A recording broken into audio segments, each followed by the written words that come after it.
Assalamualaikum viewers, I am Muhammad Salman Naveed and you are watching Visas Talks।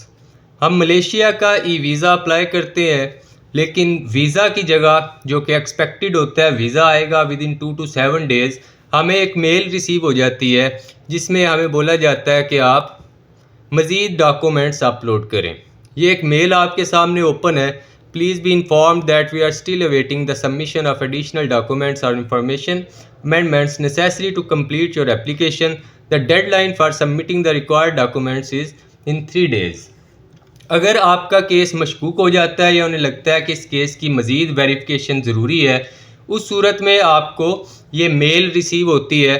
मैं अपना portfolio open कर लेता हूँ जिससे मैंने ये वीज़ा अप्लाई किया था। ये हमारे बहुत प्यारे एक भाई हैं, क्लाइंट हैं।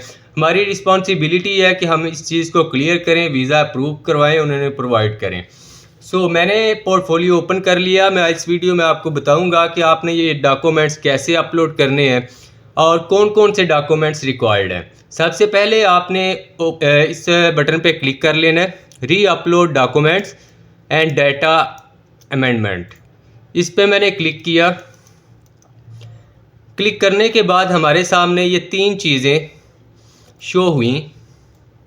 सबसे पहले वो कह रहे जी आप अपलोड करें, upload status reason to go Malaysia with signature applicant plus date on request, upload FBR return tax pay latest 2024। यानी एक तो आप कवर लेटर अपलोड करें। कवर लेटर से मुराद रिक्वेस्ट लेटर, जिस पे आप रीज़न भी लिखें और रिक्वेस्ट करें उनसे कि मुझे वीज़ा इशू कर दिया जाए, मैं इसलिए जाना चाह रहा हूँ। उस पे आप डेट मेंशन करें कि मैं इस डेट से इस डेट तक वहाँ पे रहूँगा। और सेकेंडली आप इसी फाइल में FBR की जो लेटेस्ट रिटर्न होगी जो आपने सबमिट करवाई होगी वो अटैच करके अपलोड करें। अब इस फॉर्म में क्या होता है कि आपने कवर लेटर प्लस रिटर्न एक ही PDF फाइल उसकी आपने बनानी है और वो सेव कर लेनी है अपने सिस्टम में, जिसमें किसी किस्म का कुछ स्पेशल लेटर नहीं हो। स्पेशल लेटर से मुराद फुल स्टॉप, कोमा, स्पेस वगैरह नहीं हो। वो मैं आपको दिखाता हूँ आगे चल के।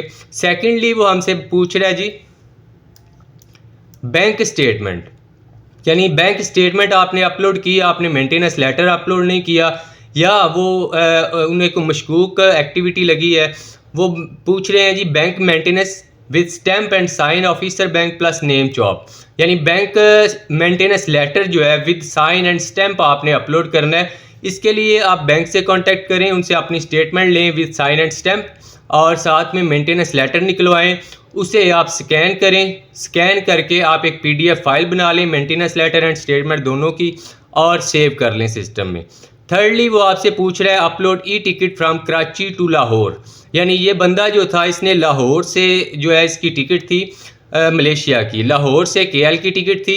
अब वो पूछ रहे हैं जी कराची का बंदा है, इसका एड्रेस कराची का है, ये लाहौर से KL जा रहा है, तो कराची से लाहौर की जो टिकट है वो हमें अपलोड करें। ये जब डन बेस्ड होता है, जो कि एजेंट्स और कंसल्टेंट्स जो डन बेस्ड करते हैं, ये उनकी ज़िम्मेदारी होती है कि वो खुद ये डॉक्यूमेंट अरेंज करें और क्लाइंट को बहरहाल हर सूरत जो है उसका वीज़ा प्रोवाइड करें। ये 3 डॉक्यूमेंट्स मैंने अरेंज कर लिए और मैंने उन्हें अपने सिस्टम में सेव कर लिया।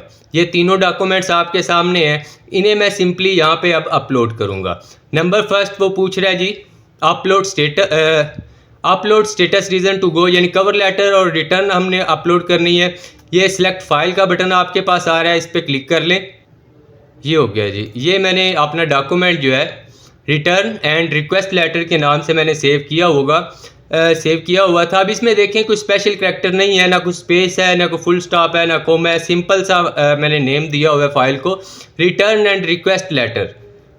सेकेंडली मैं अपलोड करूँगा स्टेटमेंट। ये स्टेटमेंट मैंने रखी हुई, ये सिलेक्ट कर ली। एंड थर्डली मैं यहाँ पे अपलोड करूँगा अपनी कराची से लाहौर की। ये जो चीज़ है ना, ये अक्सर केसेस में, बल्कि मैक्सिमम केसेस में नहीं मांगते, लेकिन इस केस में चूंकि बंदे ने लाहौर से ट्रैवल करना है और वो उसका एड्रेस कराची का है, वो डिमांड कर रहे हैं इस चीज़ की, हम उन्हें प्रोवाइड करेंगे। ये टिकट भी मैंने अपलोड कर ली। मलेशिया ने बहुत सख्ती की हुई है इन दिनों में। सो वो लोग जो फर्स्टली अपना वीज़ा अप्लाई कर रहे हैं ख़ुद से, उनके लिए मैं यही कहूँगा कि वो किसी क्लाइंट किसी एजेंट की या कंसल्टेंट की खिदमत हासिल कर लें, सर्विसेज ले लें तो ज़्यादा बेहतर है, क्योंकि ये प्रॉब्लम्स हमारे लिए नॉर्मल है, रूटीन की बात है। लेकिन जब एक नए बंदे को जो फर्स्टली अप्लाई कर रहा है अपना वीज़ा, उसके सामने ये चीज़ आती है तो वो परेशानी का बायस बनती है। ये 3 डॉक्यूमेंट्स मैंने इसे अपलोड किए और नेक्स्ट बटन पे क्लिक कर दिया एंड कंफर्म बटन पे क्लिक कर दें। पहले चेक करें box, I hereby certify that the information above is true and accurate.